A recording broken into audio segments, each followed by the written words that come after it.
Hello, everyone, and thank you for joining us today. Welcome to Megger's monthly Testing Tactics webinar series. Today's topic is Fundamentals of Partial Discharge Measurements. My name is Charles Nybeck, and I'll be your presenter today. I am a Substation Applications Engineer for Megger here. And we're going to start today with a presentation outline. First, we will go into an installation overview, followed by an introduction to partial discharge. Then we'll move into the conventional testing method, followed by the unconventional testing methods, and then we'll end with a brief product glance. So starting with a installation overview. When we talk about insulation, we primarily talk about three types of insulation. One being thermal, another being electrical, and the other being sound. Obviously today we're going to focus on the electrical side of insulations, often referred to as an insulator. So when we talk about insulators and conductors, what really differentiates the two? Starting with conductors, conductors have loose electrons. These loose electrons are attached enough to stay in position, but it doesn't take very much energy to knock them out of place. Metals are a prime example that readily lose and gain electrons and therefore rule in the list of conductors. When we talk about insulators, we more mean organic molecules which share electrons and that are held together in place that kind of restrict the flow of electricity. When we talk about insulators, you often hear the word dielectric. So what do we mean when we say dielectric? Dielectric are these materials that do not allow electricity to flow them. However, in the presence of an electrical field, the materials become polarized. And a prime example of this is a capacitor, where you have two oppositely charged plates, one positive and one negative, with an applied electric field. And you can see the polarization of the dielectric material that separates them, but restricting the flow of electricity. So when we talk about insulation materials, we typically talk about, there are a number of different high voltage insulating materials that can be used for certain applications. Here we have a list of common high voltage insulating materials, starting with gases. And that can range anywhere from air, which is 78% nitrogen, and that's very important when we talk about partial discharge, and we'll discuss this importance a little bit later. This also includes SF6, C5PFK gas mixture, and it includes liquids such as mineral oil, silicon oil, ester-based oil, and bio-based oil, and then ultimately solids such as ceramic, glass, mica, high polymer plastics, and resins. And the takeaway from this is that each material has its own permittivity and dielectric strength, making some of these materials more susceptible to PD activity, as well as the different properties of these materials causing different characteristics of partial discharge themselves. So when we talk about insulation, our main worry or our main concern with insulation is insulation failure. And there are three typical aging mechanisms when it comes to high voltage insulation, and that is thermal stress, mechanical stress, and electrical stress. And although electrical breakdown is the final failure mode of electrical insulation, electrical stress is not necessarily the dominating aging factor. It's rather believed that the aging mechanism is dominated by thermal degradation and mechanical stresses caused by vibration and switching pulses. The National Fire Protection Agency states that the insulation breakdown is the #1 cause for electrical failure. This particularly means a lot in terms of partial discharge, because when it comes to medium and high voltage equipment, partial discharge or PD activity is one of the first indications of deteriorating insulation. And this is commonly seen in solid insulation with the phenomenon of electrical treeing, which is a damaging process due to partial discharges, progresses through a stressed dielectric insulation. So for instance, here you can see where it would have started and stressed and treed through the dielectric or the solid dielectric or insulation. And if it were to go completely through bridging both sides and cause ultimate failure, you could see a catastrophic event such as this blown out winding down here. And when we talk about people that are affected by insulation failures, really this kind of affects everybody across the board. I mean, and it could range from industrial, such as large manufacturing and cogeneration, to commercial, such as research parks and high rises, institutional campuses and hospitals, governmental agencies like military bases and large office complexes, as well as utilities, whether they be investor-owned or municipalities. So moving from the insulation overview into a introduction to partial discharge. So what is partial discharge? According to the IEC 6270 standard, partial discharge is a localized electrical discharge that only partially bridges the insulation between conductors and which can or cannot occur adjacent to a conductor. And it goes on to say that partial discharges are in general a consequence of local electrical stress concentrations in the insulation or on the surface of the insulation. And generally, such discharges appear as pulses having a duration much less than 1 microsecond. And as is stated, PD activity is present when the voltage stress across a void or an insulating material exceeds that dielectric strength of the insulating material. And when partial discharge activity takes place, many different physical and chemical changes may happen which produce emissions that allow us to detect the partial discharge activity. And this can come in the form of dielectric losses, electromagnetic transient, pressure waves, sound, light, heat, and even chemical reactions. And some of these chemical reactions can produce, or some of this partial discharge can produce ozone. And this is particularly an issue in encapsulated environments where that can get to a real corrosive atmosphere. When we discuss partial discharge, there's many different ways that PD activity can manifest itself. Here we have 3 primary examples, the first being void discharge.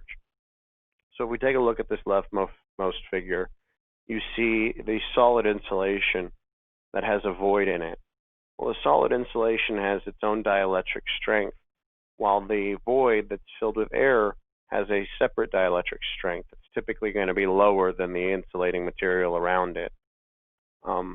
So when you apply your electric field, the electric field in that void may exceed that dielectric strength, where it may not have exceeded the dielectric strength in the solid insulating material here. And this will cause that void stress to grow, and then ultimately could cause breakdown between the 2 electrodes.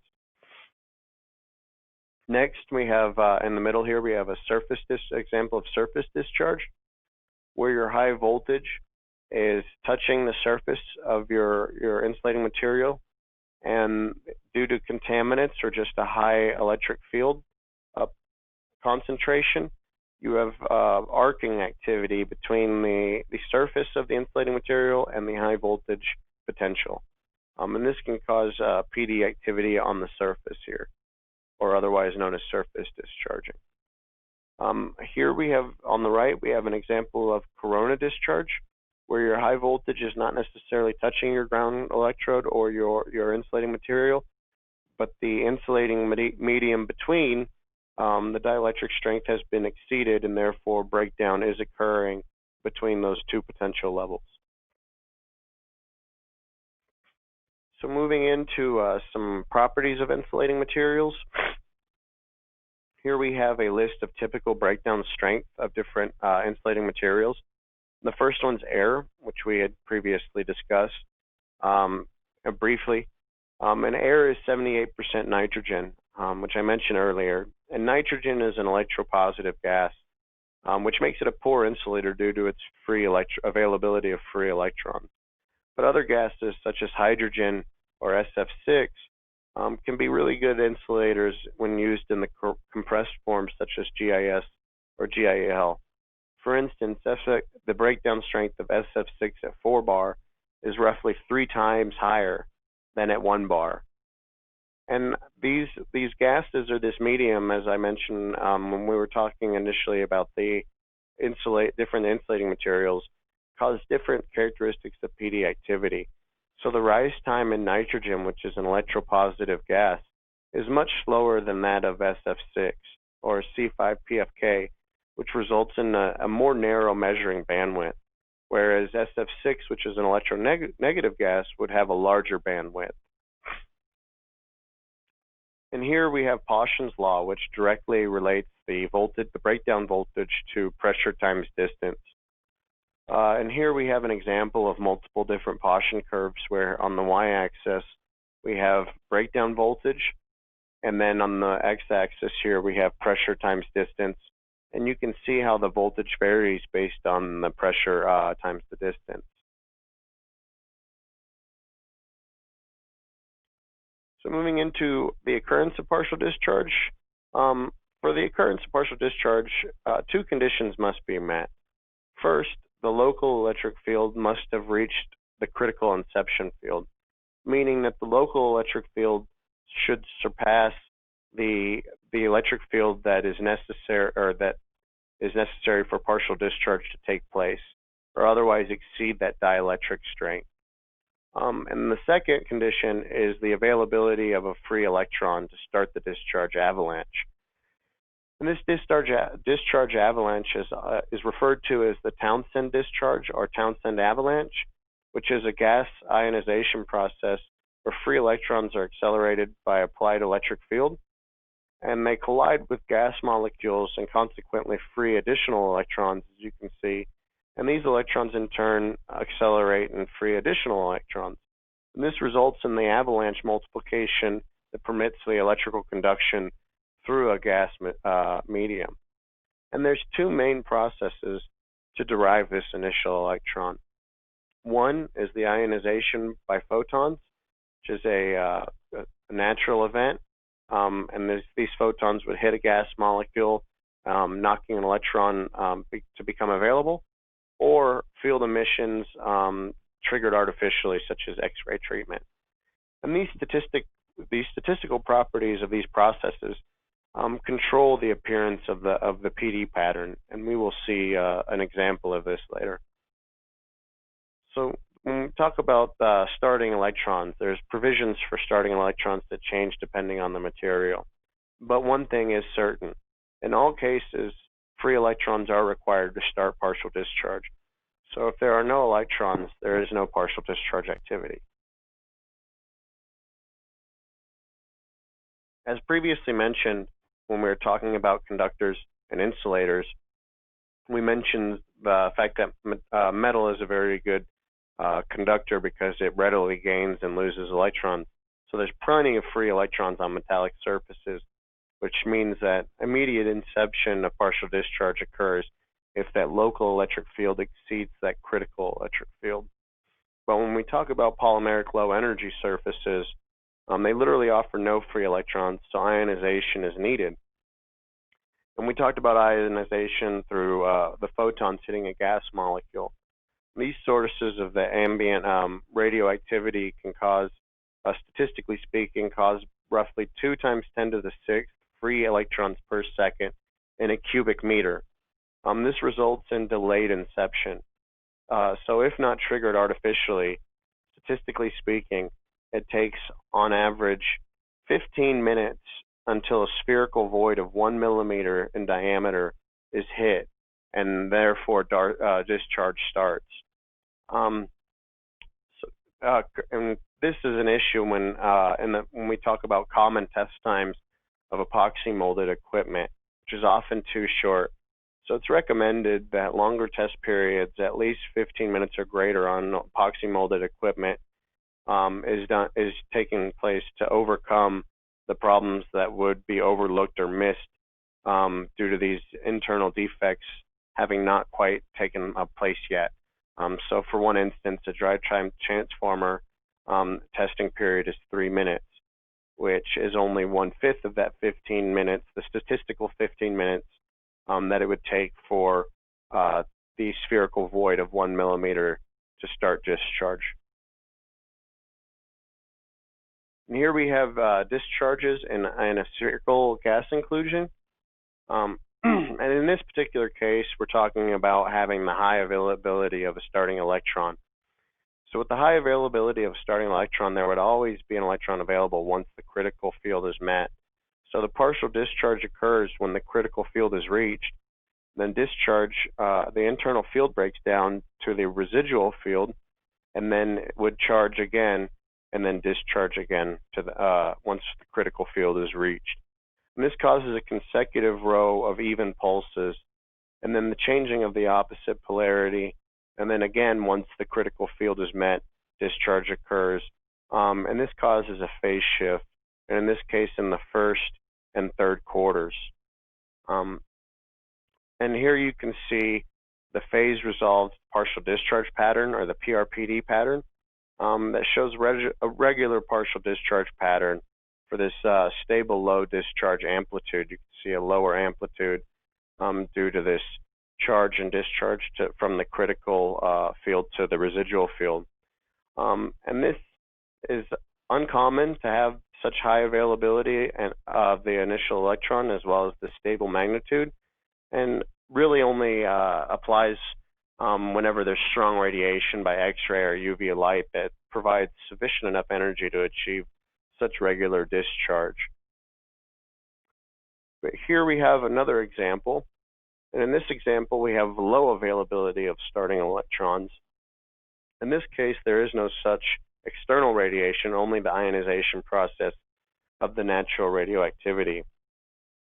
And here you can see a random discharge occurrence whenever the local field is greater than the critical field. Rather than the critical field being met and dropping down to the residual field, the critical field keeps increasing until breakdown occurs.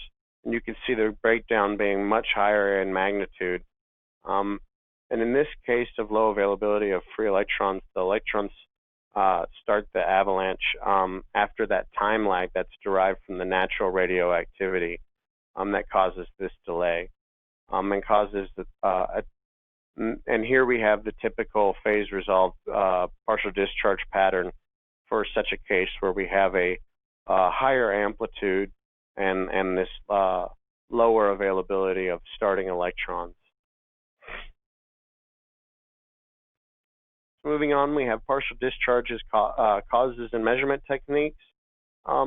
There are many different ways that partial discharge can be caused, but they all come down to dielectric stress. And this can come in the form of non-homogeneous distribution of electric field, the presence of bubbles in solid and liquid insulation, punctual effects that localize dielectric stress on insulation, presence of moisture, cracks or water pockets, could be caused by presence of contaminants on the insulation surface, as we saw in the instance of surface discharging, or could be just by the voltage exceeding the dielectric strength of the insulating material. And when we talk about measurement techniques, the partial discharge current pulses occurring within the high voltage apparatus cannot be measured directly because the PD source is not accessible. So therefore, there are many different means of measuring PD activity. And they are broken into conventional and unconventional methods. And the conventional method is covered by the IEC 6270 standard that was mentioned previously, where the partial discharge as apparent charge is measured in picocoulombs. And then you have your unconventional methods, and that can range anywhere from electromagnetic detection to acoustic detection, optical detection, and even chemical detection. Here I have bolded the electromagnetic and acoustic detection because they are two of the more popular methods and will be discussed in this presentation. So when we talk about testing, testing for partial discharge can be done either online or offline. When partial discharge testing is done online or offline, we typically talk about the IEC 6270 method. And this is mostly important for laboratory and workshop setups. Because the apparatus is offline and the test is done offline, this does require a separate power supply to induce the PD activity.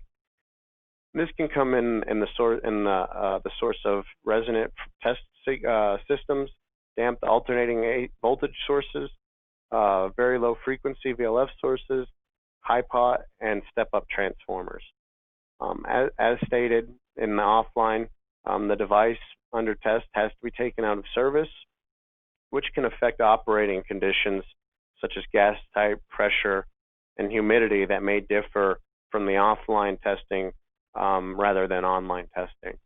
But one of the things you gain is the noise sources other than the radiated noise can be eliminated. When we talk about online testing, this is typical for commissioning and testing on site. This typically correlates to the unconventional methods and allows for more frequent testing or monitoring of partial discharge activity. And online testing offers a major strength in the ability to trend measurements and make comparisons based on prior measurement. And unlike the offline testing, online testing permits examination of the device throughout all the factors of influence, such as power loading, temperature, and humidity that you may not get when performing offline testing. Moving from that, we'll go into start talking about the conventional test method.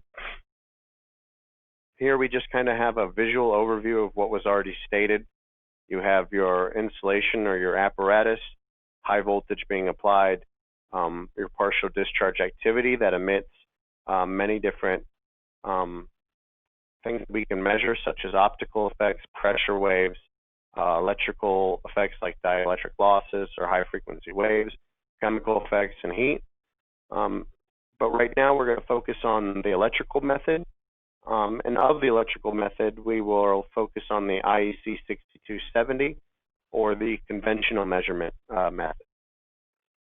Okay, so when we talk about here, we have the conventional method overview, and here we have the measurement circuit, the typical measurement circuit for the conventional method covered under the IEC 6270, and some important terms.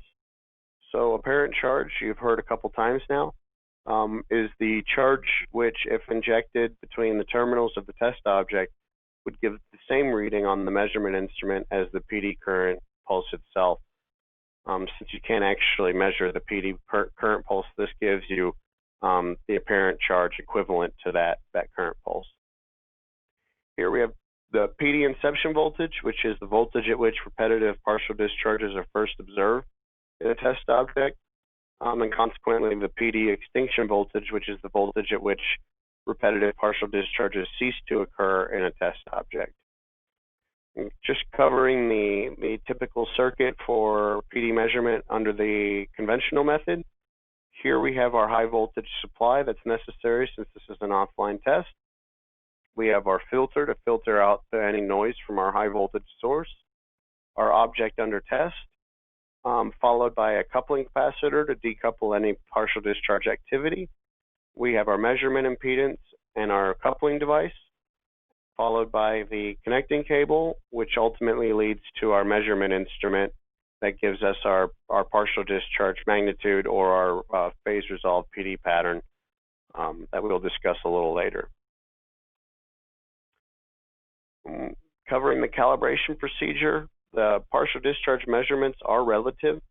So a PD detector is calibrated with a charge source of known magnitude, where that magnitude is the step voltage and multiplied by the capacitance in series.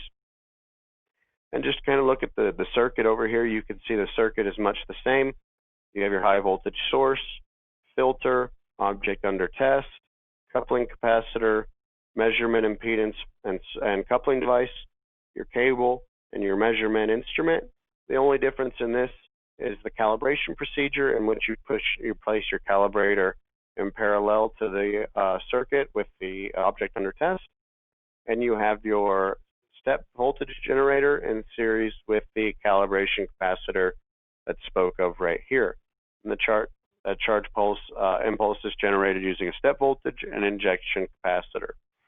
And the charge impulse capacitor is connected across that test object to simulate the equivalent discharge as stated here. So across the test object, you input a known charge, and that's what allows you to create the relation between the partial discharge activity seen once the calibrator is removed. The IEC 6270 does have calibrator requirements. As we stated, the calibrator is comprised of a generator producing a step voltage pulse of amplitude in series with a capacitor. And just kind of going over some of these parameters of the IEC 6270 characterizing unipolar step voltage. Your rise time must be less than or equal to 60 nanoseconds, which is that point TR here from this point to this point here. The time to steady state must be less than or equal to 200 nanoseconds, which is when this wave starts and hits steady state here. And then ultimately the step voltage duration must be greater than or equal to 5 microseconds, which is the full duration starting here to the end of the step voltage here. And each of these PD events causes a reading proportional to the calibration that's taken place to express in terms of picocoulombs that scale factor that is determined. And just a note, Power Diagnostics, which we recently acquired, is one of just a few calibration labs worldwide that is able to perform the calibration procedure according to the IEC 6270 standards. Here we have a couple of common partial discharge detector principles, starting with the instrument with the traditional analog super heterodyne principle that allows both narrow and wideband detection. This is predominantly seen in earlier PD detection instruments, where you have your PD signal input coming into first the input attenuator, followed by a mixer with the first local oscillator, fed into the first intermediate with the second mixer, and a second local oscillator, fed into the second intermediate, and then finally fed into the demodulator, and then the meter and the oscilloscope for visualization of the partial discharge activity. Next, we have an instrument with the active integration, where your partial discharge signal is fed into, again, the attenuator, then fed to an amplifier, an integrator, and then the peak detector and evaluation unit here, and then ultimately, again, the meter and oscilloscope. And with this design here, the evaluation unit has the task to ensure that the behavior is according to the weighting curve of the IEC 6270 standard. Here we have the instrument with an early A to D or analog to digital conversion with post-digital processing. Here, again, your partial discharge pulse is fed into an attenuator that is fed to an analog to digital converter, passed through a digital bandpass filter, then through a numeric integrator, and then your voltage source, your AC voltage source signal, has an analog to digital converter, then your digital post-processing through your acquisition unit, and then finally your evaluation and visualization unit. And this follows the idea of the 6270 so-called quasi-integration, but instead of using a low-pass filter, F2 on the filter block here, 3, takes care of the integration. So the numerical integration is sometimes not necessary. Here we have the instrument with the quasi-integration at a bandpass filter, and then the subsequent analog to digital conversion. So here, again, your PD pulse is fed into an attenuator, then an amplifier, passed through your bandpass filter, and now it's converted into a digital signal. Your AC voltage is converted into a digital signal, and then all of your digital post-processing in your acquisition unit takes place. And then again, your evaluation and visualization unit is last. And one thing that all the electrical methods have in common is that they use this bandpass filter to select the frequency bands which are necessary, and we'll see when the in the standards, the current standards. Here we have visualization of PD activity, kind of the historic evolution of the visualization.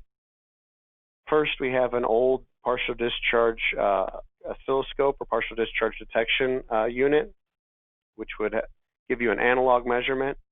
And finally, we had the oscilloscope measurement, followed by the Lissajous measurement or visualization measurement that made possible to bring out symmetry between the positive and negative cycles. Here in the middle, you have your count distribution. And then here on the right, you have your charge phase count. So you have your phase in the x-axis, charge in the y-axis, and then the count is actually the color of the PD activity. So if you were to look at a 3D version of this plot, you could see how high the counts are on the yellow activity as opposed to the decaying orange, red, and the gray. And that's what corresponds to the counts in this plot as well, as these are the same plot. You can kind of see the tails here. So sometimes you can kind of read a two-dimensional plot better with the third dimension being the color itself. So mentioning the standard that I talked about, I've mentioned plenty of times now. First, we're going to talk about the IEC 6270. This is a horizontal standard, which means it's a general standard for all testing, primarily described for laboratory and workshop testing. There are vertical standards that are application-based testing. And this standard, we have a detailed calibration procedure, which we covered earlier. The numerical integration method can be seen in Annex A3, while the step voltage response method can be seen in Annex A4. And you can see some figures of test circuits with their calibrators in figure A2. The standard has block diagrams of partial discharge measurement instrument principles, which we just described or just kind of covered. Annex F has non-electrical methods.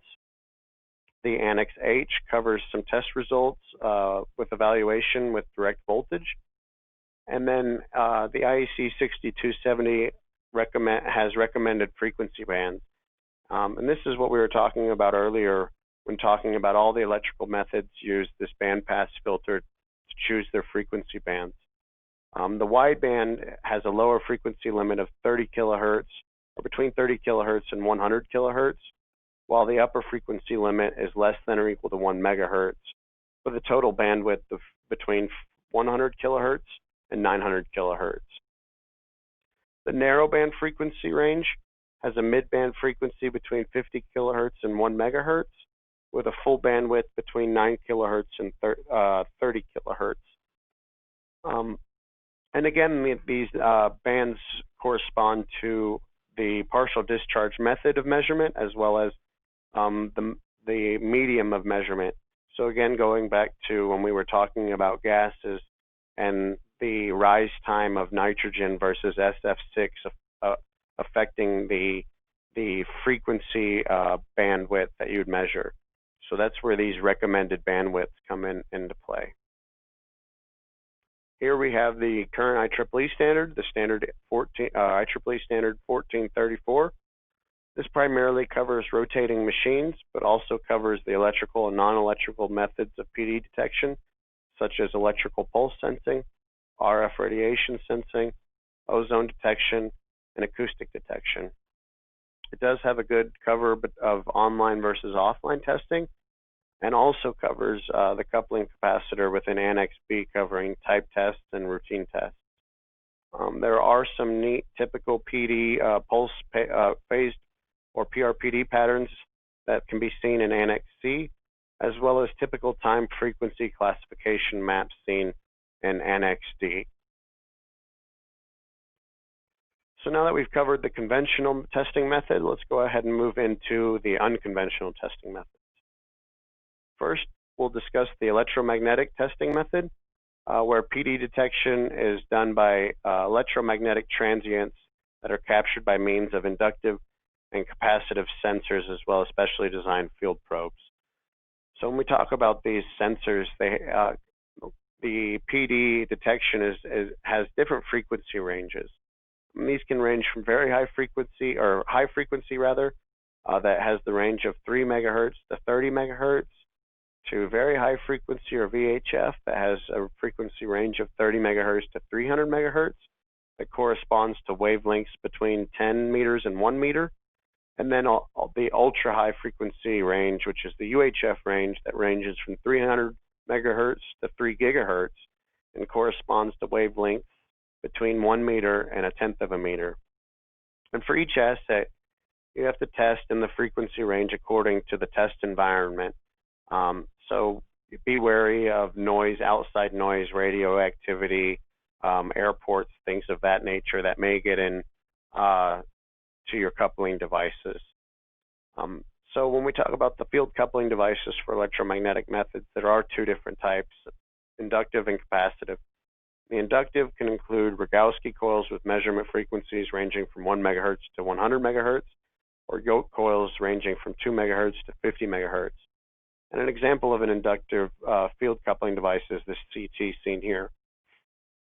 There are capacitive field coupling devices, such as film electrodes, that range between 1 megahertz and 50 megahertz, as well as antennas that come in the UHF range that cover both narrowband and wideband measurements, with narrowband being about 5 megahertz and wideband being up to about 2 gigahertz. And these are primarily seen on GIS. And here's some examples here where you have a flange sensor or window sensors that can be retrofit to GIS systems for PD measurements. When we talk about the unconventional methods, though, attenuation of the PD pulse is a real issue when using the UHF sensors. And attenuation is dependent on many different aspects, and that can be frequency, the geometry of the asset, reflection and refraction, the conductor material, as well as the mode of the PD transients themselves. And another big takeaway for the UHF method, or for the electromagnetic method, is that it cannot be calibrated. Instead, they have what is called a sensitivity check, and we will cover that in detail in the next couple slides. So here we have an example of two different types of UHF measurement devices. And the UHF signals can be detected in either the time domain or the frequency domain. The time domain can be characterized by the magnitude of the UHF pulse, where the frequency domain result is a spectra which shows the amplitudes of various frequency resonance simulated by the PD pulses themselves. And the UHF measurement, or the electromagnetic measurement, is ultimately recommended as the complementary measurement to the electrical or the IEC 6270 conventional method. And again, we were talking about wideband and narrowband. The UHF also measurement systems come in wideband and narrowband systems. Here we have an example of a wideband system, which is the recommended methodology, because you get to see the entire PD signal and not excluding any of the important signal features. And this happens by amplifying the broadband frequency spectrum and feeding it to a detector, which is sent to either a display or an analog digital conversion for display. Here we have a narrowband system, and you can see the difference where instead of looking at the entire PD signal, instead you're just looking at this small window. And here on narrowband systems, you run the risk of measuring in blind frequency spots. And the frequency spectrum often reveals important info about PD defect types, as well as their location. So running the risk of measuring in a blind frequency spot can really be detrimental to the overall measurement. And here we have the PD pulse magnitude. So this is where we go into the sensitivity check. So the sensitivity check has two steps. One is performed at the factory of the GIS manufacturer, where an artificial fault is created with a metallic span of a hopping particle, whose size is chosen to give a 5 picocoulomb peak signal. And in this, when doing this, they use the conventional decoupling methods of the IEC 6270 to be sure that they do indeed have this 5 picocoulomb peak signal and are able to get a PRPD pattern of this 5 picocoulomb signal. And the next step is to, while still at the manufacturer, is to inject a voltage signal between 5 and 50 volts into sensors nearby to find a signal strength that best fits the peak value of that 5 picocoulomb pattern. So for instance, you have an artificial pulse magnitude of 5 volts injected, and you can see where it lines up on the PRPD pattern, not quite at the peak. So if that's increased to 10 volts, you can now see that the injected signal aligns well with the peak of the 5 picocoulomb pattern seen here. So then the second part of the sensitivity check is done during commissioning of the GIS, where you would then, once commissioned, you would inject a signal into the sensitivity check value that you found, being this 10 volts, and the manufacturer on site, and then check the surrounding sensors, checking to see if the signal can be measured on the neighboring sensors without being overwhelmed by the noise floor. So first is to create a 5 picocoulomb defect, use the conventional decoupling methods to measure this, then inject a signal that corresponds to that 5 picocoulomb value, and then on the site inject that signal that was found during the sensitivity check at the manufacturer to be sure that the signal can be seen on site. And here's just an example of a 5 picocoulomb signal in the time domain. And again, it's be wary of noise. This noise can come from radio, TV stations, mobile transmitters, and nearby airports, any high frequency noise. So the main takeaway is really this sensitivity check as a form of a correlation between a picocoulomb value and the decibel microvolt value that you get in the UHF measurement. Next, we have the acoustic measurement. And the acoustic emissions are caused by the PD events that cause mechanical vibrations. And this can be picked up using piezoelectric transducers, fiber optic acoustic sensors, accelerometers, condenser microphones, or sound resident sensors. And these PD pulses, their frequency spectrum is much above the audible sound band, and ranging anywhere from 10 kilohertz to 300 kilohertz. And similar to the electromagnetic method, attenuation of the PD pulses is a real issue when using the acoustic sensors. And again, it's based on many variables, such as the frequency geometry, again, reflection, refraction, conductor material, physical boundaries. All of these can affect the attenuation of the acoustic signal. And again, this is kind of seen as a complementary measurement where the primary application is partial discharge location. That has a wide range of field applications, such as PD location within GIS, transformers, cables, and other assets. Here we have an example of two different types of sensors, one being structure-borne, which is actually applied to the structure, whether it be GIS or transformer, and the other being airborne, where you can use this in outdoor facilities and overhead lines to capture PD activity using sensitive microphones. And another big takeaway is similar to the electromagnetic method. The acoustic method cannot be calibrated as there is no correlation between the PD quantity apparent charge, because a calibration of acoustic method cannot be conducted to find a suitable reference value. But here we have an example of using the acoustic transmission method to locate PD. And when you use the acoustic method, it is necessary to have an electrical trigger. So the electrical trigger is necessary to conduct the acoustic measurement, and is seen here in black with the 1.